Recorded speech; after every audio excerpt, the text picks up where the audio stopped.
So ఈరోజు మొత్తం ఇలా వేస్ట్గా అంటే వేస్ట్ని బెస్ట్ చేసే కార్యక్రమం. అది ఎలా అంటే ఇది ఇయర్ రింగ్ కదా, కొన్ని ఇయర్ రింగ్స్ ఏంటి మా ట్రాన్స్పోర్ట్లో డ్యామేజ్ అయిపోతూ ఉంటాయి. సో ఇది దాని జోడి. ఇదేమైందంటే ఇలా ఇరిగిపోయింది. సో దేనికి అది ఇరిగిపోయింది అనమాట. సో వాటిని కూడా పాడేయకుండా చైన్స్గా చేసే ప్రయత్నం. సో ఇది బుట్ట, ఇది పైన విరిగిపోయింది. దీన్ని నెక్స్ట్ ఇది నేను తయారు చేశాను. ఇది జస్ట్ ఇలా ఇరిగిపోయిన క్లిప్. ఇక్కడ ముక్కలేదు చూసారా,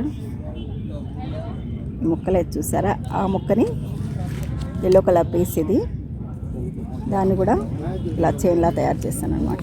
ఇది యాక్చువల్లీ ఇక్కడ పీస్ ఇది, దీన్ని ఈ ట్రాన్స్పోర్ట్లో ఇరిగిపోయింది. ఇప్పుడు దీన్ని ఇట్లా బెస్ట్గా, ఇప్పుడు ఈ చైన్ అంటారా ఇరిగిపోయిన చైన్ అని చెప్పేసి, సో ఎవరు వేసుకున్నా ఎల్లో కలర్కి సెట్ అయ్యేలాగా ఇప్పుడు గేర్ వైతో దాన్ని అలా ప్లాన్ చేసుకున్నాను. సో ముందు తెలియాల్సింది ఏంటంటే ఏ బీట్కి ఏది వాడాలి, ఏ చైన్కి ఎంత పరిమాణంలో ఉన్న బీట్ వాడాలి, ఎంత ఇది వేయాలి. ఇది కూడా ఒక టాప్, ఈ నెమలి కూడా ఒక ఇయర్ టాప్. వెనకాల బేస్ ఇరిగిపోతే, పెట్టుకునే బేస్ ఇరిగిపోతే, సపోర్టర్ ఇరిగిపోతే దాన్ని కూడా ఇలా మొత్తం మనం గేర్ వైట్ వేసి ఇట్లా నీట్గా మొనాలిసా బీడ్స్ వేసి చేసిందని. సో అలాగే ఇది కూడా ఒక ఇయర్ టాప్. దీన్ని కూడా వైట్ బీడ్స్ వేసి నీట్గా, ఇలా వైట్ బీడ్స్ వేసి నీట్గా చేశాను. సో ఇది ఇప్పుడు ఫ్యాషన్ నడుస్తుంది కాబట్టి ఇది మళ్ళీ కొత్త ధనాన్ని పుంజుకుంది, కొత్తగా అందంగా. అలాగే ఇది ఒక ఇయర్ టాప్, దానికి సెట్ అయ్యే మొనాలిసా బీడ్స్ వేసి గేర్ వైట్తో మ్యాచ్ చేసేసాను. సో ఇవన్నీ వేస్ట్ అనుకొని పడేయకుండా ఇవన్నీ. ఇది ఒక నెక్లెస్ది నెక్ సెట్, ఇది ఒక చిన్న డాలర్ సపోర్టర్ సిప్పిపోయింది బ్యాక్ సైడ్.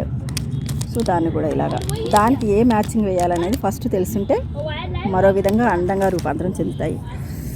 సో ఇప్పుడు వేస్తాను ఈరోజు. ఇవన్నీ నిన్న మనం వేసినవి మొత్తం అంతా స్కాప్ అంతా తీసి ఒక్కొక్కటి కూర్చొని వదిలేంగా మళ్ళీ బెస్ట్గా చేస్తున్నాను. బెస్ట్గా చేసి ఇలా ప్యాకింగ్స్ వేసేయడమే. రైట్, వేస్ట్ అయింది మళ్ళీ బెస్ట్గా.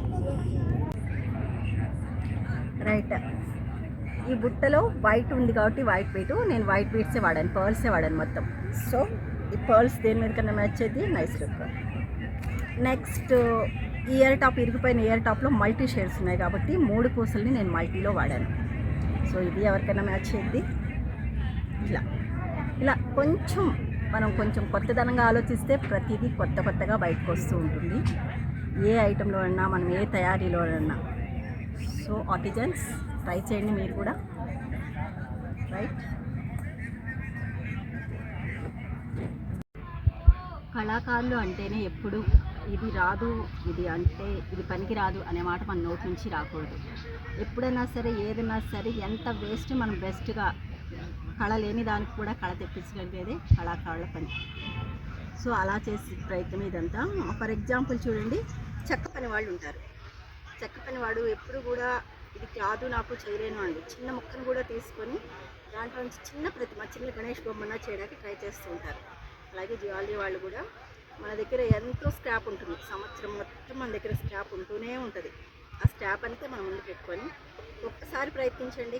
ఇలాగా మీ సృజనాత్మక అంతా జోడించి మంచి కళాఖండాలు తయారు చేసి చిన్న ప్రయత్నం చేయండి. మీరు కూడా ఒక మంచి దీనికి జీవం పోస్తారు. ఇప్పుడు నేను తయారు చేసే అన్నీ ఇప్పుడు అప్డేట్ ఫ్యాషన్ వచ్చేసి, వేస్ట్గా ఉండే మెటీరియల్ అంతా అప్డేట్ ఫ్యాషన్లోకి వచ్చింది.